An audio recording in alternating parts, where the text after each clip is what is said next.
อุกาสะอุกาสะณโอกาสต่อไปนี้เราทั้งหลาย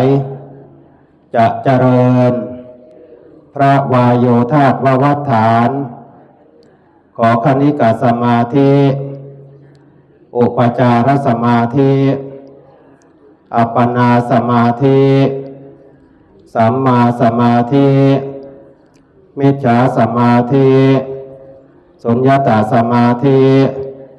อนิมิตตสมาธิอัปปนิหิตสมาธิโลกิยสมาธิโลกุตระสมาธิฉันทสมาธิวิริยสมาธิจิตตสมาธิมโนสมาธิมโนสมาธิเจตสมาธิเจตสิกสมาธิเจตนาสมาธิสัญเจตนาสมาธิมโนสัญเจตนาสมาธิอัตตมโนสัญเจตนาสมาธิ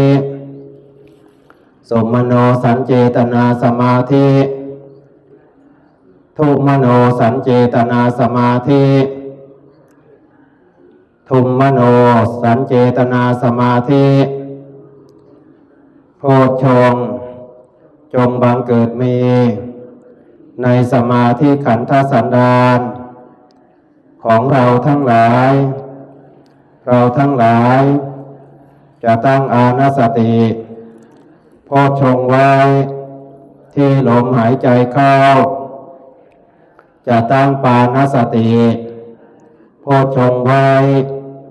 ที่ลมหายใจออกลมหายใจเข้ารู้ลมหายใจออกรู้3 หนและ7 หน100 หนและ1,000 หนด้วยความไม่ประมาทตั้งแต่บัดนี้เป็นต้นไปด้วยอำนาจบุญกุศลที่เราทั้งหลายได้บำเพ็ญมาแล้วในอดีตกำลังบำเพ็ญอยู่ในปัจจุบันและจะบำเพ็ญในอนาคตจงมารวมกันเป็นตบะเป็นเดชะเป็นพลวะปัจจัยเป็นอุปนิสัยตามส่งให้เราทั้งหลายเกิดธรรมจักสุพุทธจักสุปัญญาจักสุญาณจักสุญาณจักสุ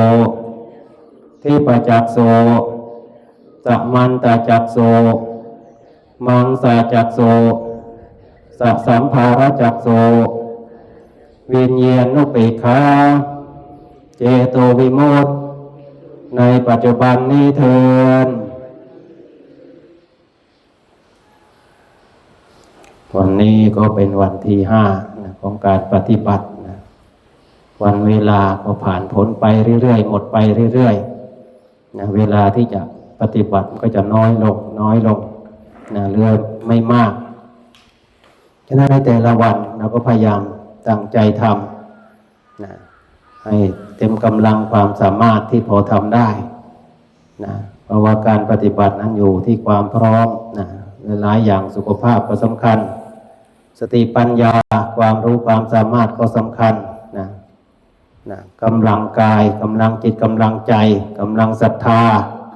กำลังความเชื่อกำลังความเพียรความพยายามกำลังสติความระลึกได้กำลังความสัมปชัญญะกำลังความรู้ตัวทั่วพร้อมนะกำลังสมาธิความตั้งมั่นนะกำลังปัญญาความรู้ทั่วนะนอกนั้นยังมีธรรมะพลังกำลังธรรมนะกายพลังกำลังกายนะจิตตพลังกำลังจิตมโนพลังกำลังใจนะฉะนั้นคำว่ากำลังจึงมีอยู่หลายอย่างหลายประเภทนะมันต้องอาศัยพลังนะในการขับเคลื่อนงั้นคนที่มีร่างกายแข็งแรงจะทำงานอะไรก็จะประสบผลสำเร็จได้ง่ายเพราะว่ามีกำลังนะ มีกำลังอย่างเดียวไม่พอต้องมีความรู้ด้วยกำลังของความรู้ความเข้าใจในสิ่งนั้นๆการปฏิบัติเราก็ต้องรู้ว่าต้องทำอย่างไรบ้างทางกายเราต้องทำอย่างไรบ้างวาจาเป็นอย่างไรบ้างจิตใจเราเป็นอย่างไรบ้างก็ต้องมาเรียนรู้เหมือนการเดินก็เหมือนกันโดยปกติคนเราก็เดินยืนเดินนั่งนอนยืนเดินนั่งนอนกินดื่มทำพูดคิดเป็นโดยธรรมชาติโดยระยะเวลาที่ผ่านมาก็ว่าเป็นแล้วล่ะแต่พอเรามาปฏิบัติมันต้องมาเพิ่มเติมนอนแบบคนมีสติสัมปชัญญะนอนแบบการฝึกสติสัมปชัญญะนอนอย่างไรนั่งแบบคนมีสติสัมปชัญญะนี่นั่งอย่างไรยืนแบบคนมีสติสัมปชัญญะยืนอย่างไรเดินแบบคนมีสติสัมปชัญญะเดินอย่างไรกินอย่างคนมีสติสัมปชัญญะกินอย่างไรเดิมอย่างคนมีสติสัมปชัญญะเดิมอย่างไรทำอย่างคนมีสติสัมปชัญญะทำอย่างไรพูดอย่างคนมีสติมีสัมปชัญญะพูดอย่างไรคิดอย่างคนมีสติมีสัมปชัญญะคิดอย่างไรทั้งที่เป็นเรื่องเดียวกันนั่นแหละแต่เราก็ต้องมาทำความรู้ความเข้าใจเพิ่มเติมเพิ่มเติมว่าแต่ก่อนเราเคยอยากนั่งอยากนอนกินดื่มทำพูดคิดอะไรก็ทำโดยความเคยชินแต่พอเรามาปฏิบัติเราก็เริ่มเพิ่มสติสัมปชัญญะมากขึ้นเราก็ต้องมีความระลึกได้หรือว่ามีความรู้ตัวทั่วพร้อมว่ากำลังนั่งยืนเดินนั่งนอนกินดื่มทำพูดคิดอะไรอยู่บ้างเพิ่มเข้ามาก็จะทำให้เราต่างจากแต่ก่อนมันจะมีความต่างกันทั้งที่คนเดียวกันตอนยังไม่ได้ปฏิบัติก็เหมือนคนทั่วไปพอเรามาปฏิบัติแล้วเราต้องต่างจากคนทั่วไปมันต้องมีความต่างกันอันนี้คือเป็นจุดที่ต่างฉะนั้นในการใช้ชีวิตในแต่ละวันเวลาก็ตามให้เรามีสติสัมปชัญญะหรือมีสติปัญญาดำเนินเป็นตัวปัจจัยเป็นตัวสำคัญในการขับเคลื่อนในการพัฒนาตัวเราเองถ้าเรามีความรู้ไม่พอเนี่ยมันก็ไปไม่เป็นไม่รู้จะทำยังไงเริ่มต้นตรงไหนไปไม่เป็นบางทีเรียนมาแล้วไม่รู้ว่าจะเอาตัวไหนมาใช้ก็ไปยากอีกก็บอกว่ารู้มากยากนานรู้น้อยก็พลอยรำคาญกลายเป็นไม่ดีสักอย่างฉะนั้นเราจะต้องรู้จักนำมาใช้มาปรับปรุงมาพัฒนามาเปลี่ยนแปลงมาประยุกต์มาบูรณาการบูรณาการให้มันสามารถใช้งานได้ซึ่งเป็นสิ่งที่ต้องอาศัยความรู้ความสามารถความเข้าใจมากพอสมควรฉะนั้นเราก็พยายามทำเท่าที่เราทำได้นั่นแหละตามกำลังของเราอย่างน้อยเราก็ได้เริ่มทำนั่นแหละดีไม่ดีไม่รู้ได้ทำแล้วเราจะได้ไม่เสียใจว่าอันนั้นก็ยังไม่ได้ทำอันนี้ก็ยังไม่ได้ทำเราได้ทำตามที่เรา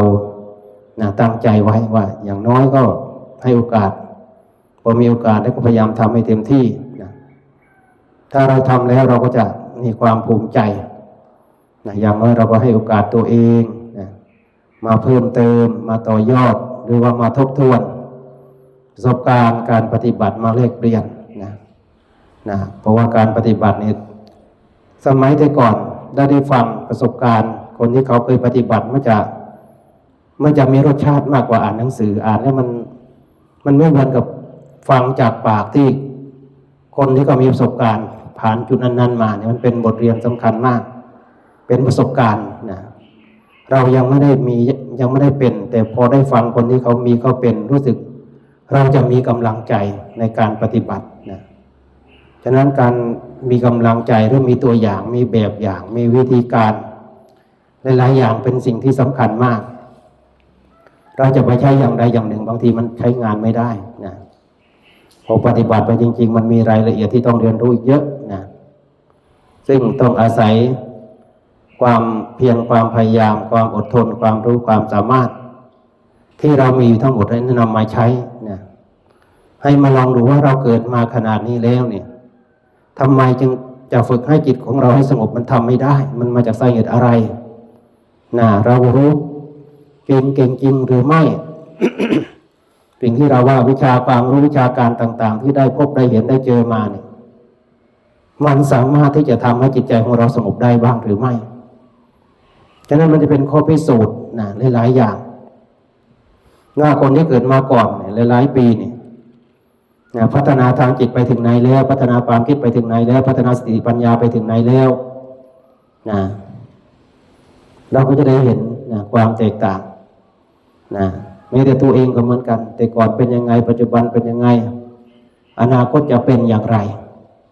ถ้าเราไม่เริ่มต้นตั้งแต่วันนี้ไม่รีบทำตั้งแต่วันนี้จะไปรอทำตอนไหนนะฉะนั้นช่วงที่เรามีลมหายใจอยู่ยังมีสติสัมปชัญญะดีกำลังกายก็พอไปพอมาได้บางทีก็อาจจะไม่สบายแต่เราก็ยังมีศรัทธานะมีศรัทธามีความมุ่งมั่นนะหลายๆคนเห็นว่าอาตมาเห็นว่าโยมก็มีความมุ่งมั่นตั้งใจนะบางคนก็ไม่สามารถที่จะมาแบบนี้ได้ฉะนั้นเห็นต้องเป็นความเพียรความพยายามความตั้งใจก็พยายามให้กำลังใจนั่นแหละนะอาตมาโชคดีที่อาตมาได้ออกตั้งแต่อายุน้อยๆนะกำลังร่างกายแข็งแรงก็สามารถที่จะทำได้เต็มที่แต่พอมาเจอโยมอายุเยอะๆนี่อาตมาก็นะเห็นแล้วว่าจะไปใช้แบบเราฝึกมาเนี่ยมันใช้ไม่ได้นะฉะนั้นเราก็ทำเท่าที่เราพอทำได้บอกแนวทางหรือว่าให้กำลังใจพูดประสบการณ์ให้ฟังนะเราจะได้ความรู้นะที่หลากหลายบางอย่างหลายแง่หลายมุมนะเพราะว่าไปแต่ละสำนักก็เห็นหลายแบบหลายอย่างนะไปอยู่รูปเดียวก็จะเห็นอีกสภาวะหนึ่งนะฉะนั้นเราจะมีอะไรที่มันเป็นสิ่งที่ต้องเรียนรู้เยอะนะการปฏิบัตินี่มันสนุกมากถ้าพูดถึงปฏิบัติแล้วเวลาเจอความสงบเจอสิ่งต่างๆนี่มันเพลินนะมันทำให้เราไม่เหนื่อยนะเรียกว่ามีของเล่นนะการปฏิบัติก็มีของเล่นเหมือนกับคนเรา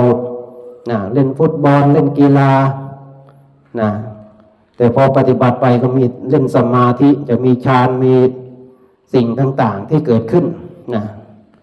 มันทำให้การปฏิบัติของเรามันเพลินนะมันเพลินมันได้อะไรใหม่ๆฉะนั้นมันมีอะไรที่น่าเรียนรู้ในสมาธินั่นแหละเยอะแยะเลยนะทั้งผิดทั้งถูกทั้งดีทั้งชั่วนั่นแหละสารพัดอย่างนะโดยที่เราไม่ต้องไปดูในแบบดูในจิตในใจของเราดูในกายของเราดูที่ลมหายใจเข้าลมหายใจออกนี่แหละพอจิตสงบแล้วมันจะวางนะลมหายใจต่างๆมันก็จะวางการหายใจมันก็จะละเอียดนะฉะนั้นพอเราปฏิบัติไปเราจะเห็นด้วยตัวเราเองนะมันต่างจากที่เราอ่านหนังสือต่างจากความหมายตามแบบเนี่ยมันเป็นหลักนะหลักบางอย่างพอไปเจอความจริงมันอาจจะต่างกันก็ได้บางที่บางแห่งอาจจะตรงกันบางที่บางแห่งอาจจะมีความต่างกันฉะนั้นเราต้องเข้าใจในความต่างนะเข้าใจในความต่างนะความต่างจะทำให้เรามีมุมมองที่เพิ่มขึ้นนะเราจะได้ไม่ต้องไปเถียงกันว่าทำไมสำนักนั้นปฏิบัติอย่างนี้สำนักนี้ปฏิบัติอย่างนั้นบางแห่งเป็นสมถะบางแห่งเป็นวิปัสสนาอย่างนี้เถียงกันฉะนั้นมันเป็นบางอย่างก็เป็นสิ่งที่น่าคิดเหมือนกันนะเพราะว่าการปฏิบัติบางครั้งก็ต้องใช้สมถะออกหน้าปัญญาหรือวิปัสสนาตามหลังบางอย่างต้องไปใช้วิปัสสนานำหน้าสมถะตามหลังบางทีก็ไปด้วยกันเลยพร้อมกัน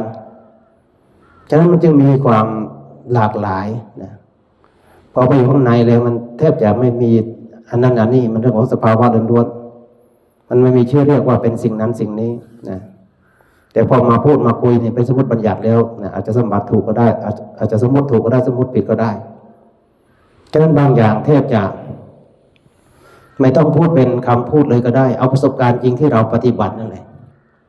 ปฏิบัติแล้วมันปวดตรงไหนก็รู้เห็นมันเป็นทุกขเวทนาเนาะเป็นพยาธิธรรมะของความเจ็บไข้ได้ป่วยนะเราก็ต้องบอกตัวเองนะธรรมะเกิดขึ้นแล้วนะความไม่สบายกายไม่สบายใจนะฉะนั้นถ้าเราพิจารณาเป็นธรรมะก็เป็นธรรมะได้ก็เป็นสภาวะธรรมทั้งนั้นแหละเพียงแต่มันจะเป็นดีไม่ดีผิดไม่ผิดถูกไม่ถูกโลกิยะโลกุตระ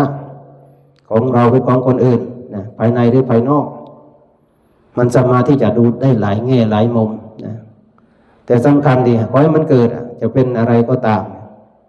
อย่างน้อยเราก็ต้องได้รู้นั่นแหละนะมันเกิดมาแล้วเราจะได้รู้นะ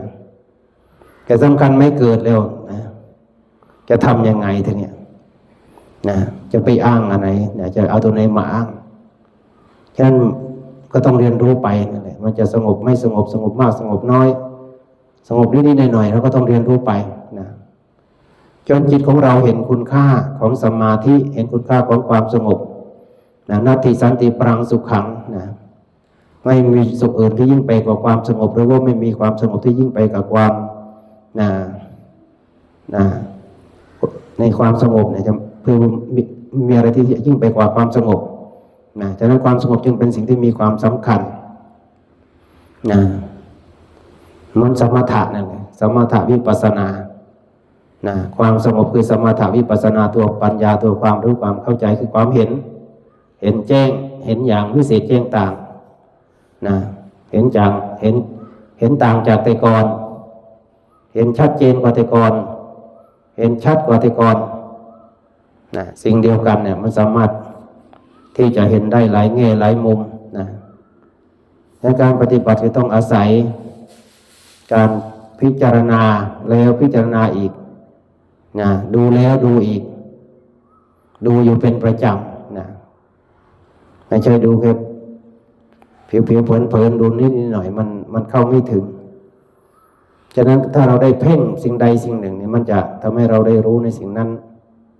นะชัดเจนขึ้น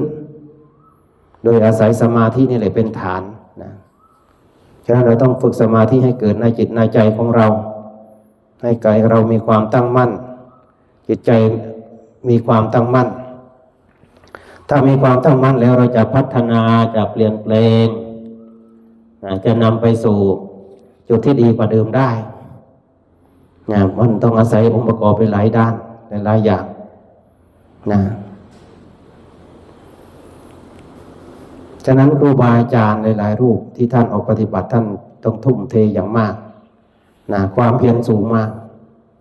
นะไปตามป่าตามเขาหลายๆที่หลายๆแห่งบางทีก็เจอปัญหาอุปสรรคกว่าจะเอาตัวรอดมาได้ไม่ง่ายแต่สิ่งต่างๆที่ผ่านมาเหล่านั้นก็ทำให้เข้มแข็งนะทำให้ความรู้ของเราแน่นมากขึ้นประสบการณ์จริงนะกับอ่านตำราเนี่ยมันมีความต่างกัน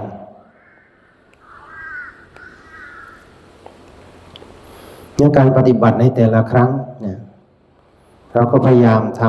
ำนะถ้าเราเร่งมันเป็นยังไงถ้าเราไม่เร่งเป็นยังไงเรา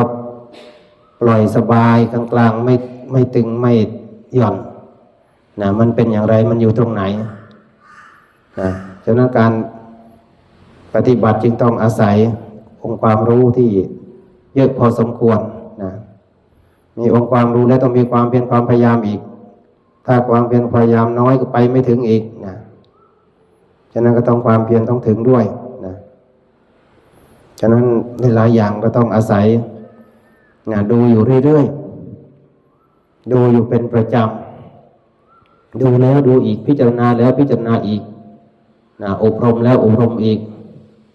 บอกแล้วบอกอีกสอนแล้วสอนอีกนะคิดแล้วคิดอีกนะไปทำครั้งเดียวมันคงจะไม่ชัดเจนเท่าไหร่แต่ทำหลายๆครั้งจนเกิดความชำนาญพอเกิดความชำนาญเราแทบจะไม่ต้องทำอะไรมากนะฉะนั้นความเชี่ยวชาญวสีสำคัญมากยันชำนาญในการเข้าในการออกในการทรงไว้ในการปิดกั้นสิ่งไม่ดีไม่งามไม่ให้เกิดขึ้นนะฉะนั้นแต่ละอย่างล้วนต้องฝึกแล้วฝึกอีกนะ การฝึกมันก็ไม่มีอะไรง่ายนะเหมือนเราฝึกวัวฝึกควายลากเวียนลากไถนั่นแหละนะแต่ก่อนนะทำไมสามารถที่จะนำมันมาใช้งานได้แต่เราอยู่กับจิตใจของเราแท้ๆทำไมเราถึงนำจิตใจที่อยู่ข้างในมาใช้งานไม่ได้นะมันผิดบกพร่องตรงไหนที่มันยังขาดอยู่ฉะนั้นจึงต้องอาศัยนะพิจารณาแต่ละสิ่งแต่ละอย่างนะพิจารณาย้ำแล้วย้ำอีกอยากจะได้เห็นชัดเจนขึ้นบางอย่างถ้าเกิดแวบเดียวเนี่ยบางอย่างก็จะรู้นะบางอย่างก็ยังไม่เข้าใจยังคิดว่าเป็นนั้นเป็นนี่อยู่นะฉะนั้นบางอย่างต้องอาศัยนะดูหลายๆชั้นชั้นหยาบชั้นกลางชั้นละเอียดชั้นต้นชั้นกลางชั้นปลายชั้นสูงสุดนะ